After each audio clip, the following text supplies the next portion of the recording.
Oke, Mimin langsung lanjut ceritanya. Selamat mendengarkan, dan hidupkan imajinasi para tetua. Cerita pun dimulai. Setelah Feng Xijing pergi, di dalam penginapan, Su Han memperluas kesadaran spiritualnya dan mengikutinya. Seperti yang diduga, saat Feng Xijing keluar dari penginapan, seseorang mengikutinya. Meskipun kalian tahu kami berdua dari istana Pangeran Yun, aku tetap tidak percaya kalian, Sekte Sentian, berani menyerang kami di depan umum. Su Han mencibir. Orang-orang yang mengikuti Feng Xijing pastilah orang-orang Dongfang Seng dari Sekte Sentian. Mereka tentu saja tidak berani mengambil tindakan di sini, mereka hanya ingin mengawasi keberadaan Su Han dan Feng Xijing. Singkat cerita, 2 hari kemudian, Feng Xijing kembali. Dia jelas-jelas tidak menyadari ada beberapa orang yang mengikutinya sepanjang jalan dan tampak sangat gembira. "Apa kamu mendapatkan panen besar?" tanya Su Han sambil tersenyum. "Ya, aku membeli banyak barang." Feng Xijing mengangguk, lalu mendesah, "Senang sekali punya uang. Kamu dari keluarga Feng, yang juga sangat terkenal di area tingkat 4. Kenapa kamu terlihat begitu miskin?" tanya Su Han bingung. Sejak awal, Feng Xijing tampak seperti pria yang miskin. Menurut catatan di istana Pangeran Yun, dia bukan seorang kultivator biasa, tetapi anggota keluarga Feng. Pengaruh keluarga Feng di area tingkat keempat tidak sekuat Sekte Sentian dan keluarga Li, tetapi masih dianggap dapat diterima. "Saya dari keluarga Feng, tapi saya bukan kerabat keluarga Feng," kata Feng Xijing. Su Han tercengang. Feng Xijing lalu menambahkan, "Kalau begitu, orang tua angkatku hanyalah cabang dari keluarga Feng." Feng Xijing tidak mengatakan apapun lagi. Namun Su Han sudah bisa menebaknya secara kasar. "Belum lagi Feng Xijing, saya khawatir bahkan orang tua angkatnya tidak diterima dengan baik di keluarga Feng. Mereka seharusnya menghargai kamu," kata Su Han. "Hehe." Feng Xijing menggelengkan kepalanya, "Untung saja mereka tidak membunuhku. Meskipun kau telah bergabung dengan istana Pangeran Yun, mereka masih memperlakukanmu dengan buruk." Su Han mengerutkan kening. "Tidak, mereka tidak tahu kalau aku sudah bergabung dengan Yunwang Mansion." Feng Xijing menggelengkan kepalanya, "Tidak ada yang tahu bahwa aku telah bergabung dengan istana Pangeran Yun." "Apa orang tua angkatmu juga tidak tahu?" tanya Su Han. "Ya." Feng Xijing tampaknya tidak mau berkata lebih banyak. Su Han tidak bertanya lagi dan berkata, "Ikut aku berlatih dulu. Selama kamu membeli sumber daya yang cukup, kamu akan mendapatkan perubahan yang luar biasa dalam sebulan." "Sebulan?" Feng Xijing mengerutkan kening. "Kita memang membeli banyak sumber daya, tapi waktunya agak singkat, bukan?" "Tidak singkat." Su Han tersenyum tipis dan langsung menarik Feng Xijing ke cincin Sumeru Putra Suci. "Di sini lagi." Feng Xijing pernah ke sini, jadi tentu saja dia sudah familiar dengan tempat ini. "Ya, aku belum pernah bilang sebelumnya, kecepatan waktu di sini 10.000 kali lebih cepat daripada di luar." Su Han tersenyum dan berkata, 1 bulan di dunia luar sama dengan hampir 822 tahun di sini. Meskipun kau memasuki istana Pangeran Yun karena mata surgawimu, bakatmu pasti cukup bagus. Dengan sumber daya yang memadai, tahun-tahun ini seharusnya cukup bagimu untuk membuat sedikit terobosan, kan?" Menurut Feng Xijing, dia sangat tidak diterima di keluarga Feng sehingga bahkan orang tua angkatnya tidak memperlakukannya dengan baik. Namun demikian, menurut catatan di istana Pangeran Yun, dia masih mampu mencapai alam dewa virtual bintang 1 dari manusia biasa dalam waktu 430.000 tahun. Kecepatan kultivasi semacam ini sudah sangat cepat, dan bakatnya pasti sangat kuat. Ini 10.000 kali. Feng Xijing tidak dapat mempercayainya. "Berlatihlah dengan baik. Aku juga ingin menelan pil ini." Su Han menepuk bahunya. Feng Xijing merasa skeptis, tetapi tidak menyelidikinya lebih jauh. Sebulan kemudian, ketika dibangunkan oleh Su Han, Feng Xijing akhirnya mengerti mengapa Su Han mencapai alam dewa virtual bintang 5 dari alam dewa semu bintang 6 hanya dalam waktu 2 tahun. Dan Su Han akhirnya memastikan bahwa kualifikasi Feng Xijing benar-benar kuat. Sangat kuat, ada 7 bintang di antara alisnya, dan cahaya jingganya sangat kaya.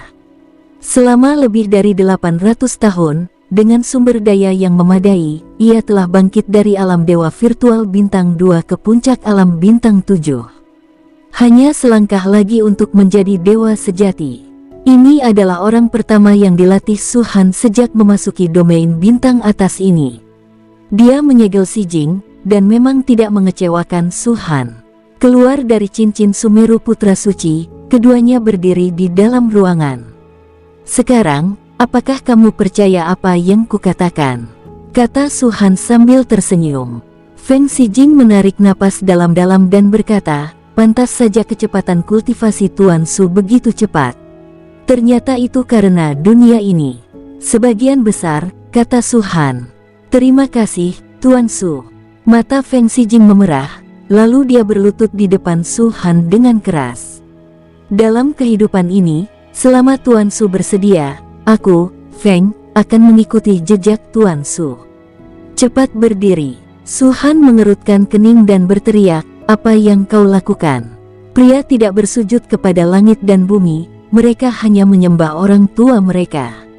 Lagi pula, aku hanya melatihmu dulu. Aku pasti akan membutuhkanmu di masa depan. Kita hanya saling memanfaatkan. Feng Xijing berdiri dan menyeringai, 1 miliar kristal ilahi, untuk mengeksploitasi satu orang. Tuan Su sungguh murah hati. Kamu sepadan dengan kristal ilahi itu. Su Han berhenti sejenak, menatap ke langit dan mendesah kuncinya, aku benar-benar kaya. Wajah Feng Xijing dipenuhi rasa terima kasih, dan dia bahkan tidak terpikir untuk memutar matanya. Oke, Su Han berkata, pil-pil itu telah membantuku meningkatkan kultivasiku. Lain kali, ayo kita pergi ke toko pembasmi naga dan beli kelima pil itu. Kau juga bisa membeli beberapa sumber daya lagi. Kalau kau tidak punya uang, bilang saja padaku. Jangan malu. Kalau kau benar-benar bisa menjadi ahli tingkat atas di bidang bintang atas dalam waktu singkat, kau juga bisa melindungiku. Tuan Su, Anda bercanda. Feng Xijing sangat hormat. Setelah menjadi lebih bersyukur, sikapnya menjadi sangat berbeda dari sebelumnya. Di toko pembasmi naga, Su Han, seperti yang dilakukannya di rumah dagang Liu, memesan 5 pil 1 hari sebelumnya. Harga sama, kualitas sama, dan proses lancar sama. Tidak ada yang membuat reservasi sebelum Su Han. Bedanya, kali ini berjalan sangat lancar. Su Han berhasil mendapatkan 5 pil dari toko pembantai naga. Dan sejumlah besar sumber daya dibeli dari Feng Xijing. Dia menghabiskan hampir semua sisa uangnya di toko pembantai naga. Akhirnya, mereka berdua dengan gembira meninggalkan toko pembantai naga dan kembali ke penginapan. Masih ada 1 bulan tersisa sebelum pelelangan keluarga Li. Tepat sekali, yang memungkinkan Su Han menyempurnakan kelima pil, dan juga memungkinkan Feng Xijing membuat terobosan lainnya. Setelah waktu ini, saya khawatir Feng Xijing akan berada di alam dewa sejati. Ini jelas merupakan hal baik bagi Su Han yang akan memasuki kota kekacauan. Seperti yang dikatakan Su Han, 1 bulan di dunia luar setara dengan lebih dari 800 tahun di cincin Sumeru Putra Suci. Secara relatif, sebulan berlalu sangat cepat di dunia luar. 10 pil inferior kelas 4 berubah menjadi lebih dari setengah kekuatan kultivasi Su Han dan memasuki tubuhnya. Jika aku bisa meminum 10 pil seperti ini lagi, menerobos ke alam dewa virtual bintang 6 pastilah tak terelakkan.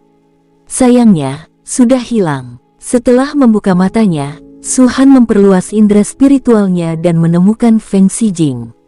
Pernapasannya sangat lancar, dan dia tidak tampak berada dalam situasi yang menegangkan. Jumlah bintang di antara alisnya berkurang 5, sehingga hanya tersisa 2. Tapi keduanya berwarna merah.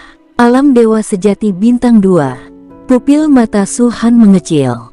Dalam lebih dari 800 tahun, dia berhasil menembus 2 tingkat dan mencapai alam dewa sejati bintang 2. Menerobos alam dewa virtual menuju alam dewa sejati merupakan proses yang relatif sulit.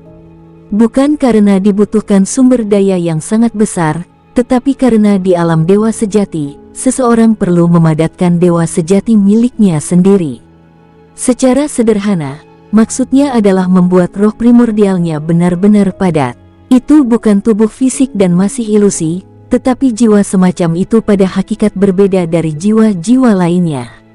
Ciri yang paling umum adalah bahwa kultivator di alam dewa sejati dapat menyimpan kekuatan 2 kali lipat dari kultivasinya sendiri di dalam tubuh mereka. Namun, di bawah alam dewa sejati, hanya semuanya yang dapat disimpan. Tentu saja, perbedaan terbesar antara alam dewa sejati dan alam dewa virtual adalah peningkatan kekuatan tempur. Su Han mengira Feng Xijing akan mampu menerobos ke alam dewa sejati dalam 800 tahun terakhir, tetapi dia tidak menyangka bahwa setelah menerobos alam dewa sejati, dia benar-benar naik ke level lain dan mencapai level 2 bintang. Apakah terobosannya tak terbatas? Tak ada hambatan. Sama seperti para kultivator fisik itu, Feng Xijing bukan kerabat keluarga Feng, tapi dia punya mata dewa seperti ini, dan bakatnya luar biasa. Mungkinkah orang tua kandungnya berasal dari klan ternama? Pikir Su Han dalam hati. Namun ketika ia memikirkannya baik-baik, ia menyadari bahwa tidak ada ras khusus di galaksi Bima Sakti yang memiliki kemampuan untuk melihat menembus langit. Pada saat ini, mata Feng Xijing perlahan terbuka. Tuan Su. Melihat Su Han datang kepadanya, Feng Xijing buru-buru memberi hormat dengan tinjunya. Dia benar-benar berterima kasih pada Su Han. Dalam 2 bulan di dunia luar, ia mampu mencapai alam dewa sejati bintang 2 dari alam dewa virtual bintang 2. Langsung naik ke tingkat yang lebih tinggi. Kecepatan seperti itu sungguh tak terlukiskan. Ketika Feng Xijing mengingatnya kembali, ia merasa agak tak percaya. Apakah ini masih saya? Sudah selesai, kata Su Han sambil tersenyum. Feng Xijing mengangguk dengan sungguh-sungguh. Masih ada beberapa sumber daya yang tersisa, tetapi tidak cukup bagi saya untuk terus menerobos, jadi saya akan berhenti sejenak dan menstabilkan fondasi saya. Lagi pula, terobosan sebelumnya terlalu cepat. Apakah kamu punya keahlian khusus? Tanya Su Han. Tidak. Feng Xijing mengeluarkan kristal ingatan. Itu adalah teknik yang diberikan oleh Istana Pangeran Yun. Tuan Su seharusnya juga memilikinya. Su Han mengangguk. Setiap orang yang bergabung dengan Istana Pangeran Yun akan diberikan seperangkat latihan. Ini adalah manfaat terakhir yang diberikan kepada pendatang baru selain kolam pemurnian. Secara relatif, teknik ini cukup bagus, tetapi Su Han tidak menganggapnya serius. Tanpa keterampilan khusus, namun berkultivasi dengan sangat cepat, Su Han bergumam, lalu berkata, kalau begitu, bakatmu memang sangat mengesankan. Apakah itu menakjubkan? Feng Xijing sedikit bingung. Dengan begitu banyak sumber daya, siapapun bisa melakukannya, kan? Tidak, sumber daya ini bukanlah cairan suci dari kolam pemurnian. Sumber daya ini belum dimurnikan. Jika kau ingin melahapnya, kau harus memurnikannya, yang merupakan proses yang paling memakan waktu. Su Han menggelengkan kepalanya dan berkata, dengan sumber daya dan waktu yang sama, hanya sedikit orang lain yang bisa mencapai apa yang kamu miliki. Feng Xijing tertegun. Dia menarik napas dalam-dalam dan berkata, saya khawatir hanya sedikit orang yang mampu melakukan apa yang dilakukan Tuan Su. Sebelumnya, setelah dia mengetahui kecepatan aliran waktu di cincin Sumeru Putra Suci, dia menghubungkan semua alasan mengapa Su Han mampu menerobos begitu cepat dengan cincin Sumeru Putra Suci. Pada saat ini, kata-kata Su Han membangunkan si pemimpi dan membuatnya segera mengerti bahwa itu bukan milik semua orang, tetapi milik Su Baliu. Kita tidak perlu saling memuji lagi di sini. Su Han mengumpulkan pikirannya dan tersenyum. Dengan tingkat kultivasi Anda saat ini, jika Anda membuka mata surgawi Anda, apa yang dapat Anda capai? Feng Xijing berpikir sejenak dan berkata, mata surgawiku dapat meramal masa depan, begitu pula masa lalu. Aku bahkan dapat mendeteksi aura mereka yang kultivasinya lebih tinggi dariku. Meskipun saya belum mencobanya, perkiraan konservatifnya adalah saya seharusnya bisa mendeteksi hari yang lalu dan memprediksi masa depan, sekitar setengah jam. Su-han sedikit mengernyit, dengan kata lain, memprediksi masa depan lebih sulit daripada menjelajahi masa lalu. Ya, Feng Xijing mengangguk, jauh lebih sulit. Sebuah cahaya melintas di mata Su-han.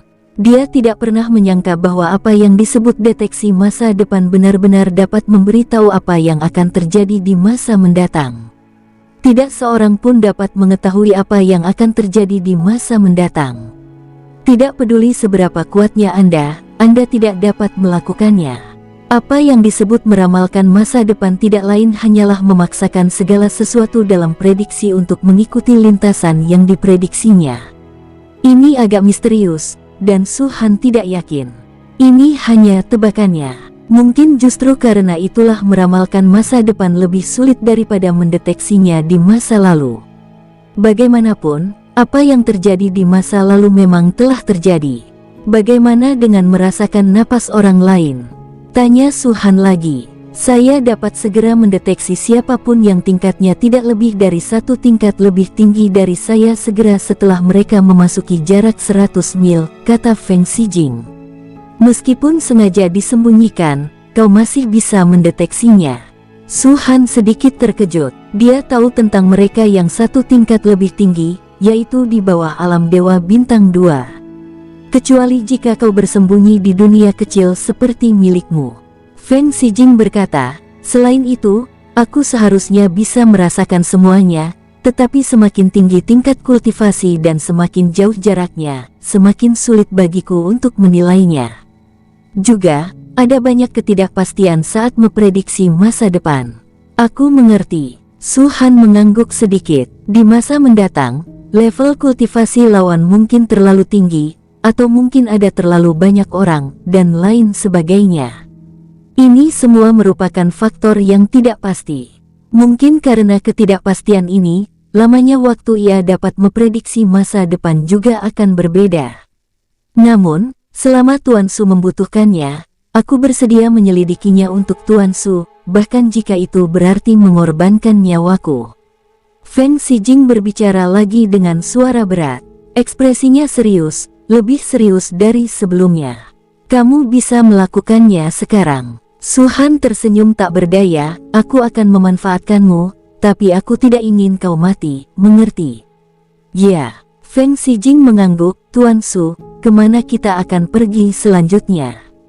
Lelang keluarga Li. Sejujurnya, Su-han membunuh Li Yan dan akan berpartisipasi dalam pelelangan keluarga Li. Feng Xijing agak enggan untuk ikut dengannya. Tetapi saat ini, bahkan jika Su-han memintanya memanjat gunung pedang dan melompat ke wajan minyak, dia mungkin bersedia melakukannya. Pernahkah kau mencoba menghabiskan uang dengan mata tertutup? Su-han tiba-tiba bertanya. Feng Xijing tercengang, ini benar-benar tidak ada. Kalau begitu, selanjutnya aku akan membiarkanmu mencoba. Su-han tersenyum cerah. Lelang keluarga Li. Sejujurnya, markas besar keluarga Li berada di area tingkat keempat, dan untuk saat ini, Su-han tidak tertarik mengetahuinya. Dia hanya perlu tahu bahwa rumah lelang keluarga Li kebetulan berlokasi di kota Qingyue. Sebagai salah satu kekuatan teratas di area tingkat keempat, kediaman rumah lelang keluarga Li merupakan salah satu bangunan ikonis di kota Qingyue.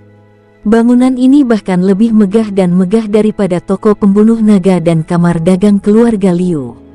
Su-han sudah memahami hal ini. Rumah lelang keluarga Li memiliki total 99 lantai. Begitu tingginya hingga mencapai langit. Saat kau mendongak, kau tak bisa melihat ujungnya. Ada dua singa besar di pintu, menyeringai dan tampak ganas. Sebelum datang ke sini, Su-han dan Feng Xijing tidak tahu bahwa itu bukanlah singa batu, tetapi singa sungguhan.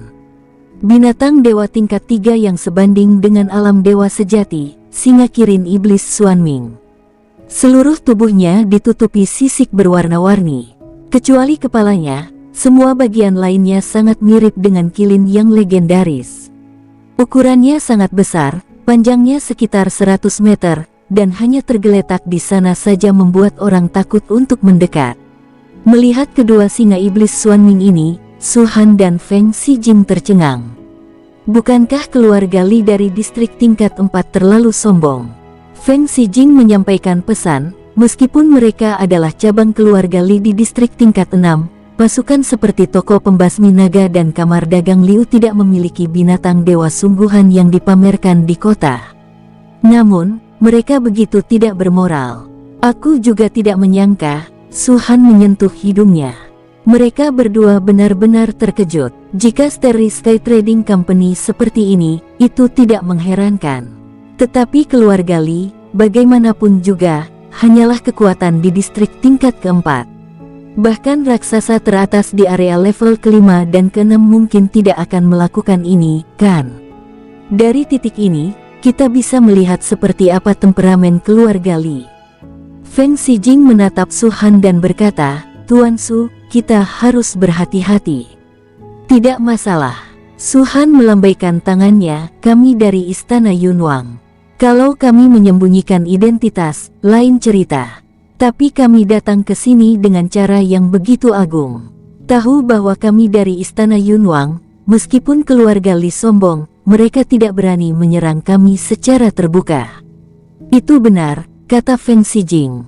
Ayo pergi, kita sudah masuk, ayo kita lihat. Su Han melangkah maju sambil tersenyum. Setiap lelang memiliki surat undangan, dan keluarga Li tidak terkecuali. Tentu saja, selain undangan, Anda juga dapat mengeluarkan uang untuk membeli kursi di pelelangan. Uang dari penjualan kursi adalah salah satu sumber pendapatan utama untuk pelelangan, jadi bagaimana mungkin keluarga Li tidak melakukan ini? Tidak banyak kekuatan yang layak diundang oleh keluarga Li. Pintu masuk dibagi menjadi 2 area. Yang satu masuk dengan undangan, dan yang lain membeli kursi dengan uang. Su Han dan Feng Xijing masing-masing mengeluarkan lencana milik utusan Istana Yun dan tentara Zirah Hitam, memakainya di dada kiri mereka, lalu berjalan menuju kerumunan. Orang-orang dari berbagai angkatan memiliki lencana unik, yang juga merupakan salah satu cara penting untuk membedakan satu sama lain. Terutama pada saat seperti ini, banyak orang akan terlebih dahulu melihat lencana di dada pihak lain saat mereka bersentuhan dengannya, untuk menghindari menyinggung orang-orang berkuasa tanpa mengetahui detailnya. Kecuali beberapa orang yang sengaja bersembunyi, sebagian besar orang yang tidak mengenakan lencana adalah kultivator biasa.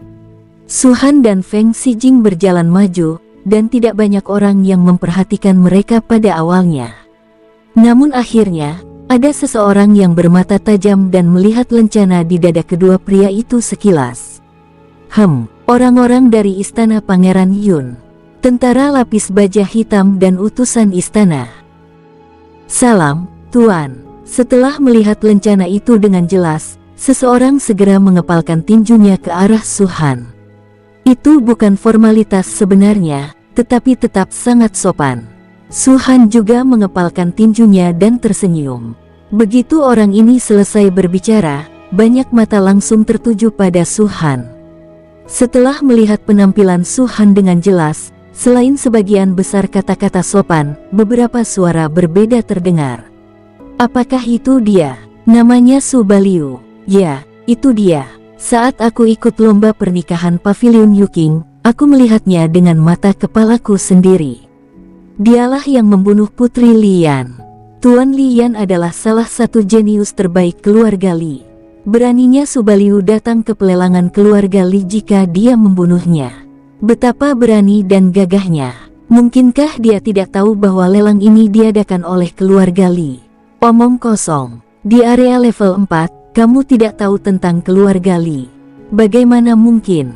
Cek, baru setahun lebih kita nggak ketemu, dan dia jadi makin kuat. Ya, dia hanya berada di alam dewa virtual bintang 3 saat itu, tapi sekarang, dia benar-benar telah mencapai level bintang 5. Hanya dalam setahun lebih, dia sudah menembus 2 bintang. Dia pantas menjadi utusan hutan Istana Yun. Istana Yun pasti sangat menghormatinya. Saat suara-suara ini menyebar, atmosfer di sekitar mereka berangsur-angsur berubah. Su-han dapat dengan jelas merasakan bahwa orang-orang yang menyambutnya sebelumnya mundur tanpa suara ke kedua sisi. Segera setelah itu, zona vakum muncul di sekelilingnya dan Feng Xijing. Tidak apa-apa, Su-han tersenyum dan berkata, ini menghemat waktu kita. Kita tidak perlu mengantre di sini lagi. Setelah dia selesai berbicara, Su-han dan Feng Xijing berjalan maju bersama. Dia seperti dewa wabah, kemanapun dia lewat, semua orang akan menghindarinya. Sebenarnya tidak perlu antri, mereka sudah sampai di pintu masuk. Saya ingin membeli sebuah kotak. Su-han bertanya, berapa? Tidak untuk dijual. Pihak lainnya adalah seorang pria paruh baya. Ekspresinya dingin dan penuh niat membunuh. Jelas sekali bahwa ia adalah keturunan langsung keluarga Li, bukan staf balai lelang. Mengapa tidak ingin menjual? Kata Su-han. Pria paruh baya itu berkata, karena kau, Su Baliu, adalah salah satu orang yang paling tidak kusuka di keluarga Liku. Apa kau tidak tahu itu? Kamu tidak kompeten. Su-han menggelengkan kepalanya, medan perang ya medan perang, dan lapangan bisnis ya lapangan bisnis. Keduanya tidak bisa disamakan. Kau mengerti? Gulungan. Pria paruh baya itu tiba-tiba berdiri dan berkata, Su Baliu, jangan berpikir bahwa hanya karena kau utusan tingkat 7 Istana Yun, keluarga Liku benar-benar tidak berani menyentuhmu. Jangan bertindak terlalu jauh. Kamu benar-benar tidak berani menyentuhku. Su-han mengangkat bahu. Aku berdiri di sini. Banyak orang telah melihatku. Istana Pangeran Yun juga tahu keberadaanku. Beraninya keluarga Li membunuhku. Kau, geram lelaki paruh baya itu. Seperti yang dikatakan Su-han, keluarga Li benar-benar tidak berani menyentuhnya secara terbuka. Jika tidak, mengapa mereka berbicara begitu banyak omong kosong? Keluarga Li mungkin tahu tentang masuknya Su-han ke kota dan mengambil tindakan. Berhenti bicara omong kosong. Su-han berkata, aku akan membayar 2 kali lipat harganya dan membelikanmu kamar pribadi. Apa tidak apa-apa, Tuan Su. Feng Xijing mengingatkannya, harga kotak ini sepertinya 3 juta kristal ilahi. Kau tak perlu mengeluarkan 3 juta lagi. Itu bukan jumlah yang sedikit. Tidak masalah. Su-han menepuk bahunya dan berkata, bukankah sudah kubilang? Kali ini aku akan membiarkanmu merasakan sensasi menghabiskan uang dengan mata tertutup. Mendengar itu, Feng Xijing terdiam. Menghabiskan uang dengan mata tertutup. Feng Xijing terdiam memikirkan Su-han. Setelah mendengar ini, pria paruh baya itu mencibir. Su Baliu, dari suaramu, sepertinya kamu punya banyak uang. Aku pikir Su-han akan bersikap sedikit merendah, atau tidak menjawab saja. Tetapi yang mengejutkan semua orang adalah bahwa pria paruh baya itu mengangguk langsung. Dan, dengan nada yang sangat serius, ya, saya kaya. Feng Xijing mengerutkan kening diam-diam. Apakah Tuan Su tidak mengerti prinsip tidak boleh memamerkan kekayaan? Di dunia ini di mana orang saling memakan, selain anak-anak orang kaya generasi kedua yang manja, hampir tidak ada orang yang begitu sombong. Bahkan para dandi generasi kedua itu punya kekuatan besar di belakang mereka, jadi mereka berani bersikap lancang. Feng Xijing tidak menyangka Su-han benar-benar orang seperti itu. Dalam hatinya saat ini, apapun yang dikatakan atau dilakukan Tuan Su, semuanya masuk akal. Bukannya aku tidak mengerti aturan istana Pangeran Yun. Pria paruh baya itu mendengus dingin dan menatap Su-han dengan jijik. Meskipun mereka yang bergabung dengan Istana Yun semuanya jenius, Istana Yun tidak akan membagikan sumber daya apapun. Menurut penyelidikan keluarga Liku terhadapmu, sepertinya kau baru saja memasuki bidang bintang atas. Dan kau tidak memiliki kekuatan apapun di belakangmu. Dari mana semua uang ini berasal? Ini bukan sesuatu yang perlu kamu khawatirkan, kata Su-han ringan. Dia tahu bahwa pria paruh baya itu mencoba memprovokasinya. Tapi tak masalah, semuanya terkendali. Sungguh, pria paruh baya itu langsung berkata, kaya. Kamu bilang kaya, jadi kamu memang kaya. Kalau begitu, kotak di lelang keluarga Li ini harganya 10 kali lipat. Kamu mau bayar? Begitu kata-kata ini diucapkan, terjadilah keributan. Sebuah kotak senilai 3 juta, 10 kali lipatnya adalah 30 juta kristal ilahi. Di area tingkat keempat ini, bahkan para raksasa teratas tidak akan menghabiskan begitu banyak uang untuk membeli kotak yang sebenarnya tidak berguna, kan? Hanya orang bodoh yang melakukan itu. Namun, yang tidak mereka duga adalah munculnya si bodoh. Bisa. Su-han mengangguk langsung, bukankah itu hanya 30 juta kristal ilahi? Itu hanya setetes air di lautan. Aku berani membelinya, jadi kau tidak boleh menyesalinya. Kalau kau bisa menghasilkan 30 juta kristal ilahi, kenapa kau tidak diizinkan masuk?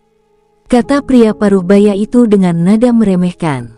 Bagi keluarga Li, karena mereka tidak dapat membunuh Subaliu saat ini, bukankah hebat untuk menghasilkan 30 juta darinya?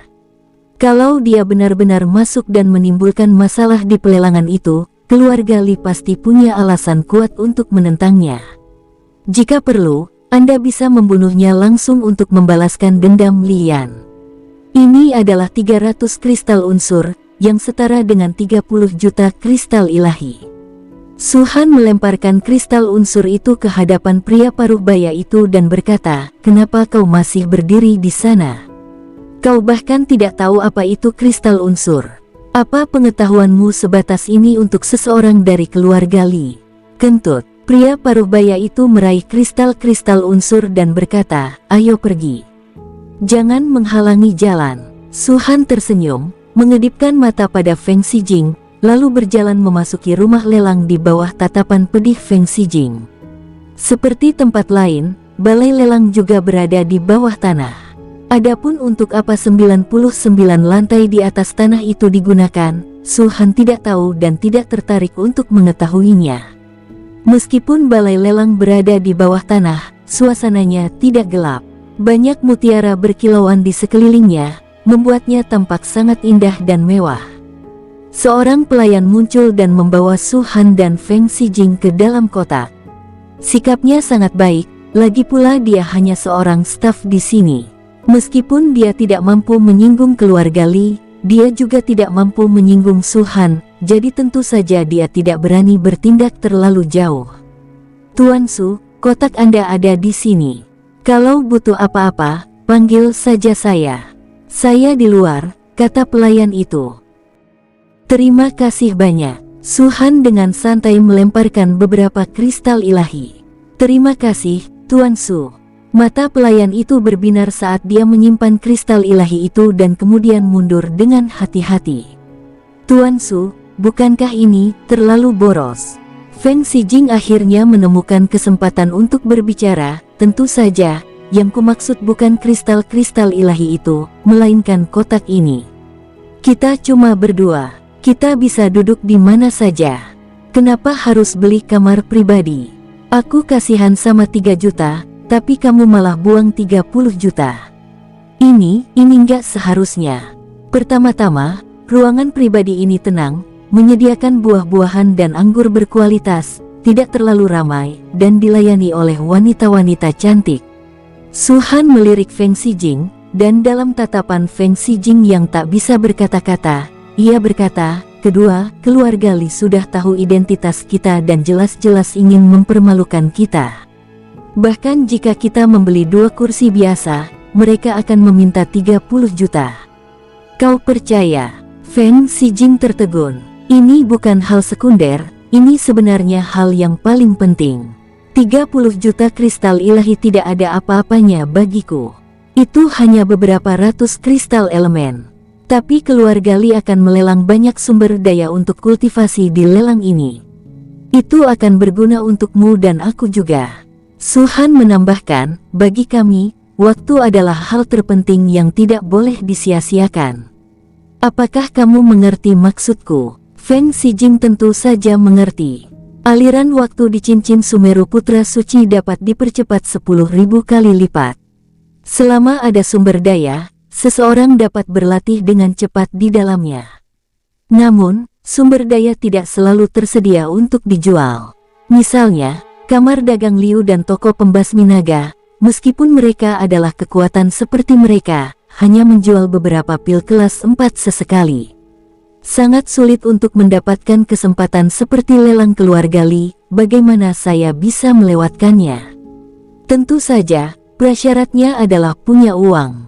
Duduk dulu dan coba buah-buahan ini. Enak sekali. Su-han tersenyum, mengambil buah dan menggigitnya hingga renyah. Memang lezat, aromanya manis. Adapun apakah keluarga Li akan meracuni ini, Su-han benar-benar tidak khawatir. Mereka ingin membunuh Su-han, tetapi mereka sama sekali tidak berani membiarkan Su-han mati di rumah lelang keluarga Li. Feng Xijing duduk dan menarik napas dalam-dalam. Dia ragu-ragu cukup lama, lalu akhirnya bertanya, "Tuan Su, saya tahu saya seharusnya tidak menanyakan pertanyaan ini, tetapi saya tetap ingin tahu berapa banyak uang yang Anda miliki." Banyak orang bertanya hal ini kepada saya, tapi saya tidak begitu tahu. Su-han melihat keluar melalui kotak. Jika aku harus mengatakan, mungkin aku bisa membeli seluruh wilayah bintang superior ini. Mendengar itu, Feng Xijing tercengang. Dia telah melihat banyak pembual. Namun Su-han adalah orang pertama yang berani menyombongkan diri sebanyak itu. Menurutnya, Su-han tidak ingin memberitahunya. Tetapi dia tidak tahu bahwa Su-han telah memberitahunya, tetapi dia tidak mempercayainya. Semakin banyak orang yang menempati tempat duduk mereka di gedung lelang. Kekuatan keluarga Li masih sangat besar. Lagi pula, mereka adalah raksasa di distrik tingkat 4. Aula lelang segera dipenuhi orang. Lagi pula, ini lelang, jadi kalau mau beli, silakan, dan kalau tidak mau, lupakan saja. Tidak akan ada kasus orang ditipu, jadi wajar saja banyak orang ingin datang dan melihatnya sendiri. Sekitar 1 jam berlalu, semua kursi kosong, lampu di sekitar gedung lelang akhirnya redup, dan hanya kotak-kotak yang masih dipenuhi cahaya. Su-han tidak menggunakan tirai cahaya khusus kotak itu untuk menutupi dirinya. Semua orang tahu dia ada di dalam kotak. Apa pentingnya kotak itu tertutup atau tidak? Itu hanya berlebihan. Seseorang muncul di tengah aula lelang, berdiri di kehampaan. Bukanlah lelaki tua seperti yang dibayangkan, bukan pula wanita cantik seperti yang disebut, melainkan seorang wanita tua. Di depannya, ada panggung kayu. Ia meletakkan tangannya di atas panggung dan mengangguk pelan kepada semua orang. "Apakah ini akan segera dimulai?" gumam Feng Xijing. Su-han berkata, "Ingat, di lelang berikutnya, jika itu sesuatu yang berguna bagimu, kau harus menawar, berapapun harganya." Feng Xijing tetap diam. Itu bukan uangnya, bagaimana mungkin dia berani menyetujuinya dengan mudah? Su-han menatapnya dan tak dapat menahan diri untuk menggelengkan kepalanya diam-diam. Orang ini masih terlalu jujur. Tak lama kemudian pelelangan dimulai. Wanita tua itu tak banyak bicara. Setelah melambaikan tangannya, seorang pelayan datang membawa nampan. Baki itu dibuka, dan di dalamnya ada botol giok. Ramuan tingkat 3 tingkat rendah, Berthundred Frost. Suara wanita tua itu terdengar agak serak. Totalnya ada 10, semuanya dilelang bersamaan. Harga awalnya 3 juta kristal ilahi. Setiap penawaran tidak boleh kurang dari 100.000 kristal ilahi. 3.100.000, 3.200.000, 3.300.000. Begitu wanita tua itu selesai berbicara, seseorang mulai menawar. Berthfrost terbuat dari saripati daging dan darah lebih dari 100 makhluk mistis. Setelah ditelan, dapat meningkatkan level kultivasi Anda. Efek pil ini telah muncul di layar besar di atas kepala wanita tua itu. Melihat orang-orang yang berwajah merah dan berlomba-lomba mendapatkan posisi pertama dalam lelang, Feng Xijing tak kuasa menahan diri untuk berkata, mereka semua orang kaya. Mereka menaikkan harga ratusan ribu tanpa ragu. Pil ini akan berguna untukmu, kata Su-han. Memang. Feng Xijing mengangguk pelan, meskipun ini hanya ramuan inferior tingkat 3, ini sudah tepat untukku. Meskipun tidak bisa membantuku menembus level, setidaknya ini bisa sedikit meningkatkan kultivasiku.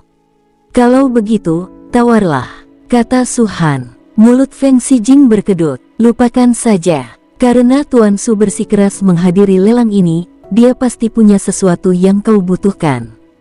Kau sudah membantuku naik kelas, bagaimana mungkin aku berani meminta lebih? Sudah kubilang aku punya banyak uang. Berapa kali kau ingin aku menekankan ini? Su Han berkata tanpa daya, kau hanya bisa membantuku jika tingkat kultivasimu meningkat. Kalau tidak, semua uang yang kuhabiskan untukmu sebelumnya akan sia-sia. Bersikaplah baik, minta saja kalau kau mau. Jangan simpan uang untukku. Kau benar-benar meremehkanku. Mendengar itu, Feng Xijing tercengang. Perkataan Su Han dilebih-lebihkan, tetapi dia sangat tersentuh.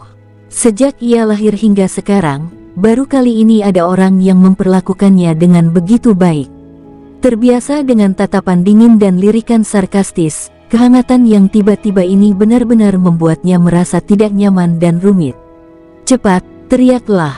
Suara Su Han terdengar lagi, membuyarkan lamunan Feng Xijing. Dia melihat ke arah balai lelang dan melihat bahwa harga 10 Berthundred Frost telah mencapai 5 juta kristal ilahi. 5.100.000. Atas desakan Su Han, Feng Xijing berteriak tanpa sadar. Naikkan saja harganya sebesar 100.000. 5.200.000. 5.300.000. 5.400.000. Tak lama kemudian, suara tawaran Feng Xijing pun tenggelam. Penawaran semacam ini tidak ada gunanya. Su Han berkata, momentum, kau tahu. Momentum yang luar biasa akan membuat mereka mundur dan tidak berani bersaing denganmu lagi. Itu akan menghemat uangmu semaksimal mungkin. Feng Xijing memikirkannya dan merasa itu masuk akal. Sambil berdeham, Feng Xijing berteriak, 6 juta. Mendengar itu, Su Han terdiam. Harga sebelumnya mencapai 5,8 juta. Dengan kata lain, tawaran Feng Xijing kali ini hanya menaikkan harga sebesar 200.000. Apakah ini yang disebut momentum? Kamu masih belum memahami arti sebenarnya dari lelang. Su Han menghela napas, kau seharusnya mengerti bahwa harga 10 Berthundred Frost ini, jika dijual normal, akan mencapai sekitar 6 juta kristal ilahi. Dengan kata lain, harga saat ini hanyalah titik awal untuk pil-pil ini, dan juga saat persaingan semakin ketat. Jika kau menaikkan harga 200.000, tidak akan ada yang peduli. 6.100.000, 6.300.000, 6.500.000. Benar saja, harganya terus naik, dan suara Feng Xijing kembali teredam. Tapi ini sudah di luar harga yang seharusnya Qin Bai Suang dapatkan. Ini tidak pantas. Feng Xijing mengerutkan kening. Su Han hampir muntah darah. Saudara, menurutmu lelang itu apa? Barang-barang yang dilelang itu, dari segi harga, sudah lebih mahal dari biasanya, malah jauh lebih mahal. Tapi kabar baiknya adalah akan ada banyak sumber daya yang dijual di lelang, dan banyak di antaranya adalah sumber daya yang tidak bisa dibeli secara normal. Itulah sebabnya harga sumber daya ini lebih tinggi dari biasanya. Kamu pikir harganya terlalu tinggi dan kamu tidak mau membelinya. Lalu kenapa kamu datang ke pelelangan ini? Su Han tahu kalau Feng Xijing itu kuno, tapi dia tidak menyangka kalau Feng Xijing begitu kuno. Ini bukan karena gagal memahami arti lelang yang sebenarnya. Ini bahkan bukan karena gagal memahami arti kata lelang. Tidak, hari ini aku harus mengajarimu apa artinya memaksimalkan keuntungan. Su Han menggelengkan kepalanya dengan tatapan penuh tekad. Saat ini, harga Qin Bai Suang telah mencapai 7,6 juta kristal ilahi. Lihat momentumnya. Su Han memelototi Feng Xijing, lalu berteriak, 10 juta. Kelopak mata Feng Xijing berkedut. Seluruh aula lelang menjadi sunyi dalam sekejap. Itu baru barang pertama yang dilelang, tapi Anda langsung menaikkan harganya menjadi 2,4 juta. Tambahkan 2 juta lagi dan Anda dapat membeli 20 buah Berthundred Frost. Dan Feng Xijing akhirnya sepenuhnya memahami arti kata momentum. Yang disebut momentum sungguh sangat kaya. Su Baliu, utusan istana tingkat 7 dari istana Pangeran Yun. Ya, itu kotaknya. Jika aku ingat dengan benar, dia menghabiskan 30 juta kristal suci di kamar pribadi, kan? Dia hanya seorang kultivator biasa tanpa latar belakang apapun, dan istana Pangeran Yun tidak akan memberinya sumber daya apapun. Dari mana dia mendapatkan uang sebanyak itu? Mungkinkah dia keluar kali ini untuk membantu Pangeran Yun berbelanja? Kalau tidak, bagaimana mungkin dia begitu sombong? Dia bahkan berani menghadiri pelelangan keluarga Li. Mustahil. Semua harta Pangeran Yun berada di bawah yurisdiksi kejaksaan. Dia bukan dari kejaksaan, jadi bagaimana mungkin Pangeran Yun membiarkannya menghabiskan uangnya dengan gegabah? Ini baru permulaan. Apa gunanya 10 juta kristal ilahi? Ya, hanya mereka yang mampu bertahan sampai akhir yang benar-benar kaya. 10 juta kristal ilahi. Suara wanita tua itu meredam diskusi di sekelilingnya. Tuan Su dari istana Pangeran Yun telah menawarkan 10 juta kristal suci. Apakah ada yang ingin menaikkan harganya? 10 juta untuk pertama kalinya. 10 juta. 11 juta. Sebelum wanita tua itu bisa menyelesaikan kata-katanya, dengusan dingin datang dari kotak di seberang Su-han. Naikkan harganya 1 juta. Suara ini membuat Su-han merasa agak familiar. Tepat saat dia bertanya-tanya siapakah orang ini, tirai cahaya di kotak di depannya perlahan terangkat. Tak lama kemudian, wajah-wajah di dalam kotak itu terlihat oleh Su-han dan Feng Xijing. Apakah itu dia? Feng Xijing mengerutkan kening. Tuan Dongfang, hehe. Su-han tersenyum dan menyipitkan matanya. Orang di dalam kotak itu tidak lain adalah Tuan Muda Sekte Sentian, Dongfang Seng. Keduanya sebelumnya menjadi musuh karena insiden ramuan ajaib di kamar dagang Liu, tetapi mereka tidak menyangka akan bertemu lagi di pelelangan keluarga Li. Yang paling suka dilakukan Su-han adalah berpura-pura di depan musuh-musuhnya. Dia suka menekan musuh-musuhnya. Terkadang, tak perlu bertengkar. Bukankah lebih baik mengobrol dan tertawa mengejek, lalu menggunakan uang untuk menekan pihak lain agar tak bisa mengangkat kepala? Ternyata itu Tuan Muda Dongfang. Su-han tersenyum dan mengepalkan tangannya. Sejak kita berpisah di rumah dagang Liu, aku sangat merindukanmu, Tuan Muda Dongfang. Semoga kau baik-baik saja. Orang-orang yang mengenal Su-han tahu bahwa ketika dia mengucapkan kata-kata, semoga kamu baik-baik saja, itu tidak pernah berarti sesuatu yang baik. Jelas saja, Dongfang Seng bukanlah tipe orang yang akrab dengan Su-han. Bajingan, apa kau benar-benar memanfaatkanku? Dongfang Seng menatap Su-han. Terakhir kali di kamar dagang Liu, aku tidak bersaing denganmu karena kau sudah memesan tempat sebelumnya. Apa kau pikir kau bisa mengalahkanku di lelang ini? Su-han menggelengkan kepalanya, baru 2 bulan sejak terakhir kali kita bertemu, dan Tuan Dongfang masih suka mengumbar omong kosong. Apa katamu? Mata Dongfang Seng dingin. Orang yang terbiasa memerintah dan dipuja orang lain, cenderung akan marah setiap kali dihina. Sudah kubilang, kau suka bicara omong kosong, kata Su-han kata demi kata. Dasar bajingan. Dongfang Seng bertepuk tangan dan tiba-tiba berdiri. Namun di belakangnya, seorang lelaki tua maju ke depan dan membisikkan sesuatu di telinganya, dan memintanya untuk duduk lagi. Dan tampaknya dia tidak begitu marah lagi. Bajingan, tidak ada gunanya berdebat. Ini pelelangan. Kita bersaing untuk siapa yang punya uang paling banyak. Oh. Mata Su-han berbinar dan senyumnya semakin lebar, membandingkan denganku dengan uang. Sejujurnya, aku sangat mengagumi keberanianmu. Berhenti bicara omong kosong. Dongfang Seng menunjuk Su-han dan berkata, aku bisa langsung bilang, aku akan merampas semua yang kau incar di lelang ini. Lagi pula, kita punya banyak orang di Sekte Sentian, dari alam dewa semu hingga alam roh ilahi. Barang apapun akan sangat berguna bagi mereka. Kalau begitu, mari kita coba.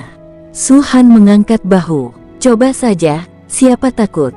Dongfang Seng mendengus dingin. Semua orang tahu bahwa nilai sebenarnya dari 10 Berthundred Frost ini hanya sekitar 6 juta kristal ilahi. Aku sudah menawar 11 juta. Jika kau berani, kau bisa terus menawar. 20 juta, kata Su Han ringan. Begitu kata-kata ini diucapkan, seluruh hadirin terdiam lagi. Mulut Dongfang Seng terbuka dan dia tidak punya waktu untuk menutupnya. Ekspresi wajahnya tampak membeku. Ayo. Su Han melambaikan tangannya dengan santai. Tuan Dongfang bilang kau akan mengambil semua barang yang aku incar. Ini baru yang pertama. Jangan mengecewakanku. Wajah Dongfang Seng muram. Tamparan di wajah itu datang begitu cepat. Wajahnya terasa panas terbakar, seakan-akan baru saja ditampar. 20 juta kristal ilahi, konsep macam apa itu? Ini jauh melampaui harga yang seharusnya dibayar Qin Bai Suang. Siapa lagi yang mau menghabiskan uang sebanyak itu, kecuali orang bodoh atau orang kaya raya? Apakah Dongfang Seng bodoh? Tentu saja tidak. Apakah dia orang kaya yang sekaya suatu negara? Itu bahkan kurang benar. Sebagai raksasa di area tingkat keempat, Sekte Sentian memang kaya, tetapi tidak akan membiarkannya menghambur-hamburkan uang dengan mata tertutup. Akal sehat mengatakan pada Dongfang Seng bahwa sudah waktunya untuk menyerah. Tapi dia tidak mau menyerah. Dongfang Seng mengepalkan tinjunya dan menggertakkan giginya lama sebelum akhirnya berkata, 21. 30 juta. Sebelum dia bisa menyelesaikan kata-katanya, Su Han memotongnya. Harganya dinaikkan 9 juta lagi, kenaikan yang gila-gilaan. Rumput. Dongfang Seng mengumpat dan berteriak dengan marah, Su Baliu, apa kau terbelakang mental? Kau menawar 30 juta hanya untuk 10 keping Berthundred Frost. Lagi pula, dengan tingkat kultivasimu di alam dewa virtual, kau bahkan bisa memurnikan ramuan tingkat 3. Bisa disempurnakan atau tidak, itu urusan saya. Tuan muda Dongfang tidak perlu khawatir. Soal harga. Su Han melihat sekeliling kamar-kamar pribadi. Hanya harga satu kamar pribadi. Harganya sepadan untuk bisa membangkitkan amarah Tuan Dongfang. Dongfang Seng menatap Su Han dengan saksama, dan matanya yang suram mengandung niat membunuh yang tak terhitung jumlahnya. Su Baliu, jika kau bukan dari istana Pangeran Yun, kau pasti sudah mati berkali-kali. Katanya sambil menggertakkan giginya. Omong kosong macam ini lagi. Aku benar-benar bosan mendengarnya. Su Han menjentikkan kulit buah di tangannya, bertepuk tangan, dan berkata, jika kau bukan tuan muda Sekte Sentian, aku khawatir kepalamu sudah hancur berkeping-keping sejak lama. Saya, wanita tua itu berbicara, menyela perkataan Dongfang Seng. Tuan Su menawarkan 30 juta. Apakah ada yang mau menaikkan harganya lebih tinggi? 30 juta untuk pertama kalinya. 30 juta untuk kedua kalinya. 30 juta untuk ketiga kalinya. Bang, palu jatuh, dan wanita tua itu menatap Su Han dengan tatapan tajam, kirim Qin Bai Suang ke Tuan Su. Jelas, ini untuk memverifikasi di tempat, apakah Su Han benar-benar punya uang sebanyak itu. Begitu mereka menemukan kesempatan baginya untuk menimbulkan masalah, keluarga Li akan mengambil tindakan tanpa ragu-ragu. Namun, Su Han mengecewakannya. Dia diam-diam mengeluarkan 300 kristal unsur. Setelah mengambil botol giok, dia melemparkan beberapa kristal ilahi lagi dan tersenyum pada pelayan yang mengantarkan pil. Terima kasih banyak. Tidak, sama-sama. Wajah pelayan itu memerah. Jantungnya berdebar kencang, dan dia bergegas meninggalkan kotak itu. Harus kuakui, tindakan Su Han melempar kristal suci tadi benar-benar keren. Tuan Dongfang, Anda benar-benar mengecewakan saya. Su Han memainkan botol giok di tangannya dan berkata, kau mengingkari janjimu lagi. Kalau kau tidak hanya omong kosong, apalagi yang bisa kau katakan? Itu cuma ramuan kelas 3. Aku, Dongfang Seng, bahkan tidak meremehkannya. Apa salahnya memberikannya padamu? Tanya Dongfang Seng. Dengarkan semuanya, apakah ini bahasa manusia? Su Han merentangkan tangannya. Sebelumnya, Sekte Sentian dikatakan memiliki segalanya, mulai dari alam dewa semu hingga alam roh ilahi, tetapi sekarang tidak lagi dianggap demikian. Aku melihatmu, bukan karena aku tidak menyukaimu, tetapi karena aku tidak mampu membiayaimu, kan? Orang tua di belakang Dongfang Seng mengatakan sesuatu kepadanya, yang akhirnya membuatnya diam. Sementara itu, Su Han melemparkan botol giok ke Feng Xijing, ini momentum, apakah kamu mengerti? Feng Xijing berkata pelan, Tuan Su, bagaimana dengan memaksimalkan keuntungan? Bagaimana dengan menjaga harga serendah mungkin? Itu saja. Su Han berkata dengan tegas, 10 berthundred frost ini, menurut harga psikologisku, bernilai 100 juta kristal ilahi. Sekarang aku hanya menghabiskan 30 juta, jadi aku sudah mendapat untung. Mendengar itu, Feng Xijing tercengang. Apa itu omong kosong yang serius? Itu dia. Kamu tidak perlu terlalu banyak berpikir. Sebenarnya, aku hanya ingin kamu tahu bahwa aku benar-benar kaya. Su Han menatap Feng Xijing dan berkata, uang bisa membeli banyak hal, tapi tidak bisa membeli kesempatan. Di dunia yang menjunjung tinggi kekuatan, uang memang penting, tapi kultivasi adalah fondasinya. Mengerti? Feng Xijing menggelengkan kepalanya, saya tidak mengerti. Wajar jika tidak mengerti. Su Han bersandar dan berkata, ketika kamu menjadi sekaya aku, kamu akan mengerti apa yang kumaksud. Tuan Su, Feng Xijing berkata dengan suara berat, kalau kau tidak mau memberitahuku berapa banyak uang yang kau miliki, tidak apa-apa. Tapi aku ingin bertanya, berapa harga akhir yang kau tetapkan untuk lelang ini? Apakah di sini harganya semahal itu? Su Han berpikir sejenak dan berkata, kalau kukatakan aku tidak punya angka, kau tidak akan percaya. Kalau kau memaksaku memberi harga terendah, maka 10 triliun. Feng Xijing baru saja memakan sepotong buah dan hampir mati tersedak. Anggap saja aku tidak bertanya. Su Han tidak menjelaskan apapun lebih lanjut. 10 triliun kristal ilahi hanyalah 100 juta kristal unsur.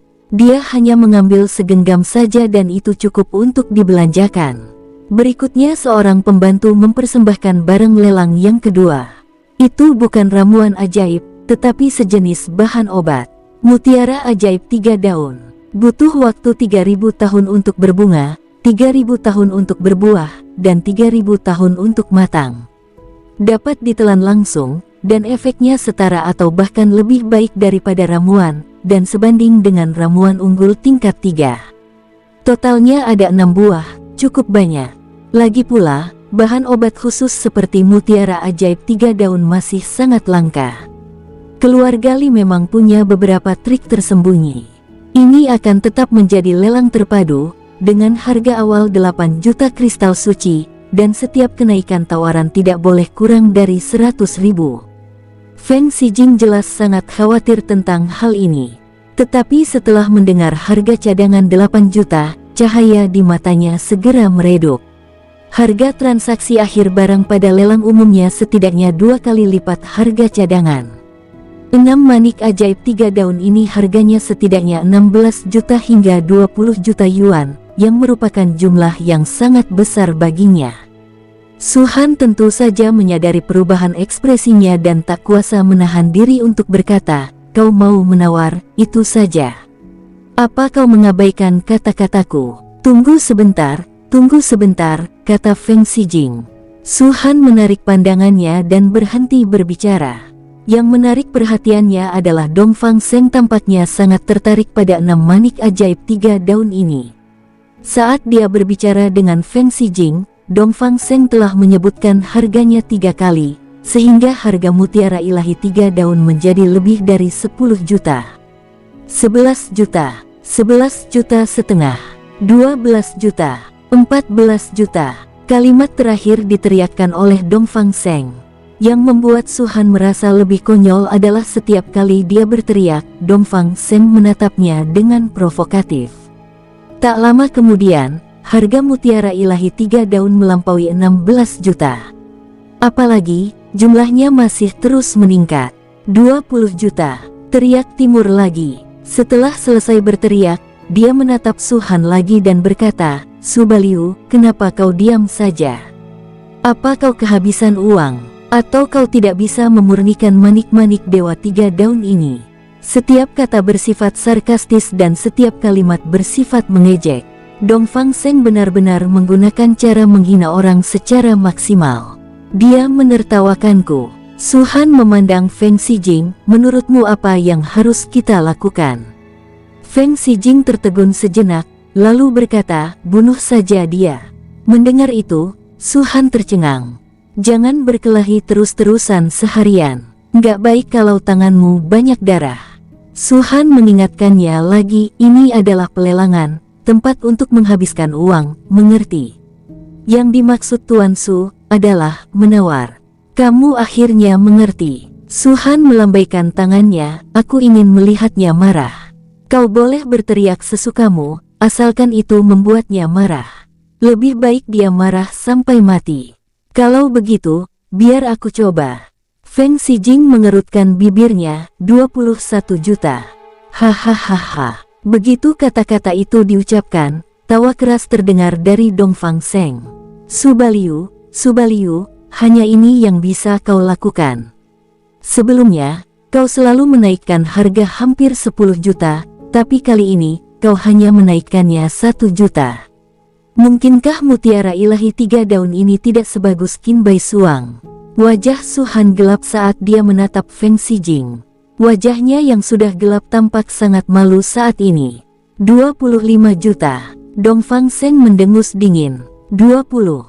Feng Xijing hendak berbicara secara refleks. Namun Su Han langsung menendangnya. 30 juta. Feng Xijing segera mengubah kata-katanya. "Ada sedikit rasa," kata Su Han. Feng Xijing senang. Su Han merasa puas dan dia pun bersemangat. Harga ekspor akan dinaikkan beberapa juta, keren banget. 31 juta, kata Dongfang Seng lagi. Hah, mata Su Han berkilat, "Tuan Dongfang, Anda sudah tidak gila lagi. Kenapa Anda bicara soal 1 juta lagi?" Dengan senang hati, kata Dongfang Seng, "Tuan Su, saya pikir dia melakukannya dengan sengaja." Feng Xijing berkata, "Dia sengaja menaikkan harga agar kita mengeluarkan lebih banyak uang. Dia mungkin tidak terlalu tertarik dengan manik-manik Dewa Tiga Daun ini. Kita tidak usah bahas ini dulu. Aku cuma mau tahu, apa 6 manik ajaib 3 daun ini berguna untukmu?" Tanya Su Han. "Dikombinasikan dengan 10 keping Bird 100 Frost sebelumnya, seharusnya cukup bagiku untuk menembus alam dewa sejati bintang 3. Kata Feng Xijing. "Cukup itu saja, teruslah berteriak." Feng Xijing menarik napas dalam-dalam. 35 juta. 36 juta. Dongfang Seng segera mengikutinya. 40 juta. Feng Xijing menawar lagi. 40. Tuan muda Dongfang. Sebelum Dongfang Seng selesai berteriak, Su Han berkata, 40 juta bukanlah jumlah yang sedikit. Jika kau berani meminta lebih, meskipun hanya 100.000, aku akan memberimu manik-manik Dewa Tiga Daun ini. Nada bicara Dongfang Seng terhenti. Seperti dikatakan Feng Xijing, dia melakukannya dengan sengaja. Harga tersebut masih dalam batas kemampuannya, tetapi ia tetap perlu menabung untuk membeli barang lainnya. Kalau dia benar-benar menghambur-hamburkan begitu banyak kristal suci hanya demi sesaat kesombongan, ayahnya pasti akan murka kalau tahu. Dongfang Seng tidak sanggup menanggung akibat seperti itu. "Kamu tidak mampu lagi membelinya, jadi bagaimana kalau aku bermurah hati dan memberikannya kepadamu?" Tanya Dongfang Seng. "Terima kasih banyak." Su Han tersenyum dingin. Bersambung, sampai jumpa di episode berikutnya. Semoga kalian semua terhibur. Terima kasih, bye-bye.